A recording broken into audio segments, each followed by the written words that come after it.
Fablehaven, Chapter 17. A Desperate Gamble. Dreading nightfall did nothing to prevent it. The sunset diminished and disappeared, until Kendra had only the light reflected from half a moon to guide her. The night grew cooler, but not cold. The forest was swathed in gloomy shadow. Occasionally she heard unsettling sounds, but she never caught sight of what made them. Although she glanced back frequently, the road behind remained as empty as the road ahead. Kendra alternated between jogging and walking. Without landmarks, it was difficult to discern how much ground she was covering. The dirt road seemed to stretch on forever.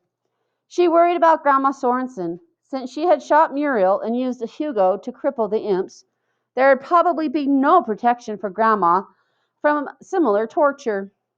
Kendra began to wish she had accepted Muriel's invitation to stay at the church with her family. The guilt of being the only one to escape was almost too much to bear.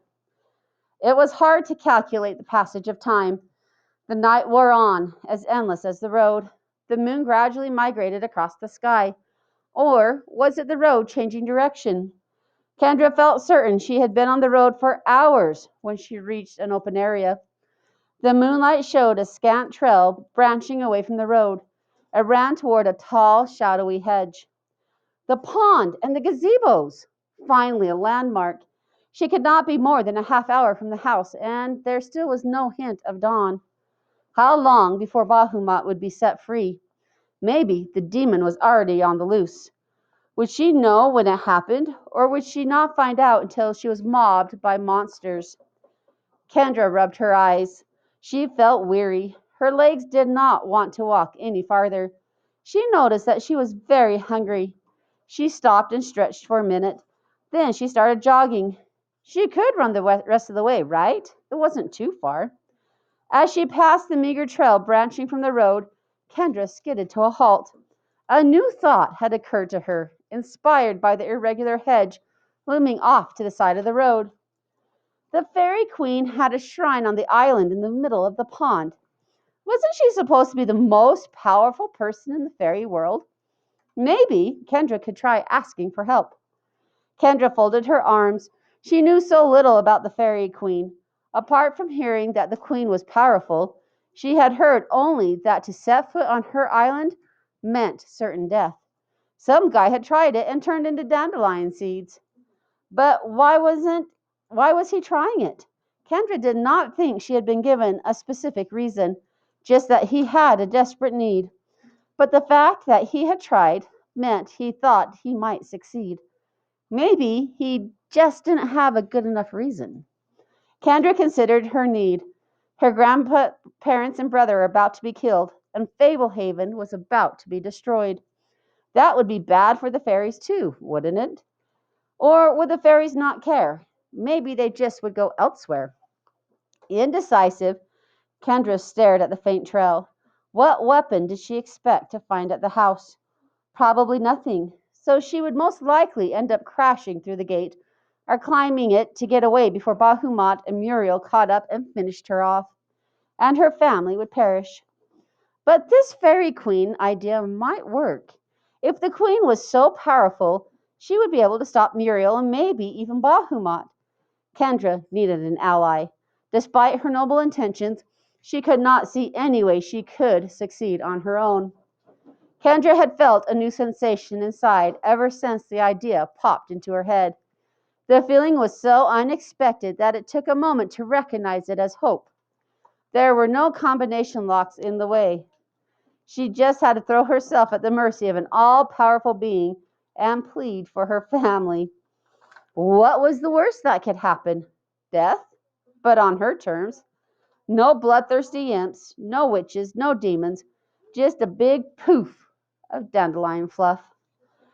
What was the best possibility? The fairy queen could turn Muriel into dandelion seeds and rescue Kendra's family. Kendra started down the trail. She felt butterflies in her stomach. It was an encouraging kind of nervousness, much preferable to the dread of certain failure. She started running.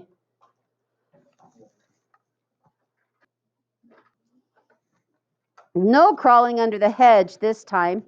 The path led to an archway. Kendra ran under the archway and onto the manicured lawn behind. By moonlight, the whitewashed pavilions and boardwalk were even more picturesque than during the day. Kendra could envision a fairy queen living on the island at the center of the tranquil pond. Of course, the queen didn't actually live there. It was just the shrine. Kendra would have to go petition her and hope the queen would respond. Getting to the island would be the first challenge. The pond was full of naiads who liked to drown people, which meant she needed a sturdy boat. Kendra hurried across the lawn toward the nearest gazebo. She tried to ignore the shifting shadows she saw ahead, various creatures ducking out of sight. Anticipating what she was about to attempt, Kendra felt like her intestines were caught in an egg beater. She forced away all fear. Would Grandpa turn and flee? Would Grandma? Would Seth? Or would they try their best to save her? She charged up the steps to the nearest pavilion and started running along the boardwalk. Her shoes pounded noisily against the boards, defying the silence. She saw her destination, the boathouse, 3 gazebos away. The surface of the lake was a black mirror reflecting the moonlight.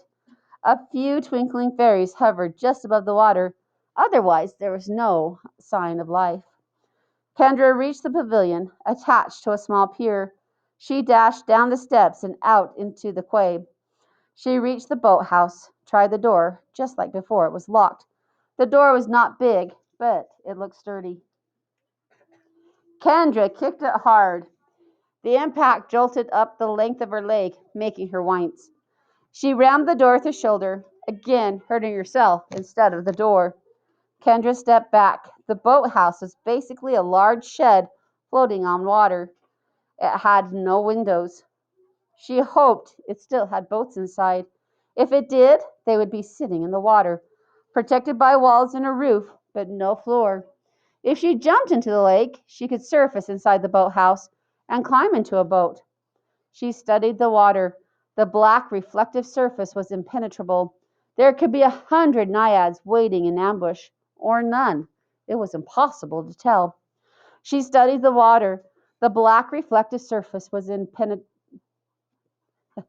That was a repeat. The whole plan would be pointless if she drowned before reaching the island. Based on what she had heard from Lena, there would be naiads eagerly waiting for her to get near the water. Jumping in would be suicide. She sat down and started bucking the door with both feet, the same method Seth had used to break the barn door. She made a lot of noise, but did not seem to be harming the door at all. Kendra kicked harder, only making her legs hurt more. She needed a tool, or a key, or some dynamite. Kendra ran back up to the pavilion, searching for something she could use to pry the door open. She saw nothing. If only there were a sledgehammer lying around. She tried to calm herself. She had to think. Maybe if she just kept pounding the door, it would eventually give, sort of like erosion. But it hadn't budged yet, and she didn't have all night. There had to be a smarter solution. What did she have to work with? Nothing. Nothing but a few shadowy creatures who ducked out of sight at her approach. Okay, listen up, she shouted. I know you can hear me. I have to get inside the boathouse. A witch is setting Bahamut free, and all of Fablehaven is going to be destroyed. I'm not asking for anyone to stick their necks out. I just need somebody to beat down the boathouse door. My grandfather is the caretaker here, and I give you full permission. I'm going to turn my back and close my eyes. When I hear the door break, I'll wait 10 seconds before turning back around. Kendra turned around and closed her eyes. She heard nothing. Anytime, just smash down the door. I promise I won't look. She heard a gentle splash and a tinkling sound. Okay, sounds like we have a taker. Just break down the door. She heard nothing. She suddenly realized that something could have emerged from the water and be sneaking up behind her. Unable to resist, she turned and peeked. No dripping creatures were in sight. All was quiet. There were ripples on the previously glassy pond, and lying on the dock near the boathouse was a key. Kendra rushed down the stairs, picked up the key, It was wet, corroded, and a little slimy. Longer than a regular key, it looked old-fashioned. Wiping it against her shirt, she carried the key to the boathouse and inserted it into the keyhole. It fit perfectly. She turned it, and the door swung inward. Kendra shivered. The implications were disturbing. Apparently, a naiad had tossed her the key. They wanted her out on the water. With only the moonlight seeping through the door to provide illumination, the boathouse was very dim. Squinting, Kendra could see 3 boats tied to the narrow pier. 2 large rowboats, one slightly broader than the other, and a smaller paddle boat. The paddle boat was the kind with bicycle pedals. Kendra had once ridden it at one of the parks with a lake. On one wall hung several oars of varying length. Near the door were a crank and a lever. Kendra tried to turn the crank, but it would not move. She pulled the lever. Nothing happened. She tried the crank again, and this time it turned. A sliding door on the opposite side of the boathouse from the dock began to open, letting in more light. Kendra kept cranking, relieved that she would be able to paddle a boat directly out of the boathouse onto the pond. Standing in the gloom of the boathouse, staring out the open door at the pond, Kendra began to doubt. She felt nauseated with fear. Was she really prepared to go to her death? To have naiads drown her? Or to fall victim to a spell protecting a forbidden island? Grandpa and Grandma Sorensen were resourceful. They might have already escaped. Was she doing this for nothing? Kendra remembered an occasion 3 years ago at a community pool. She had desperately wanted to jump off the high dive. Her mom had warned her that it was higher than it looked, but nothing could dissuade her. Many kids were jumping off of it, several her age or younger. She stood in line at the base of the ladder. When her turn came, she started climbing, amazed at how much higher she seemed each step. When she arrived at the top, she felt like she was standing on a skyscraper. She wanted to turn back, but all the kids in line would know she was scared. Plus, her parents were watching. She walked forward along the diving board. There was a slight breeze. She wondered if the people on the ground could feel it. When she approached the end of the board, she stared down to the rippling water. She could see all the way to the bottom of the pool. Jumping no longer seemed like a fun thing to do. Realizing that the longer she hesitated, the more attention she would draw, she turned around quickly and descended the ladder, trying to avoid eye contact with the people waiting in line at the bottom. She had not been on the high dive since. In fact, she rarely took any sort of risk. Once again, she was standing on the brink of something frightening. But this was different. Jumping off a high dive, or riding a roller coaster with multiple loops, or passing a note to Scott Thomas, those were all voluntary thrills. There was no real consequence to avoiding the risk. In her current situation, her family would probably die if she failed to act. She had to stand by her previous decision and carry out her plan, regardless of the consequences. Kendra considered the oars. She had never rowed a boat and could easily picture herself floundering, especially if nasty naiads were giving her a hard time. She examined the paddle boat. Designed for a single passenger, it was wider than it needed to be, presumably for extra stability. The childish craft was not nearly as big as the rowboats, and would be close to the water, but at least, Kendra thought, she could maneuver it. Kendra sighed. Kneeling, she untied the little boat, tossing the slender rope onto the seat. The paddle boat wobbled when she stepped aboard, and she had to crouch and use her hands to avoid falling in the water. The bottom of the novelty craft was completely closed, which meant nothing could grab at her feet. After getting situated, Kendra sat facing the dock.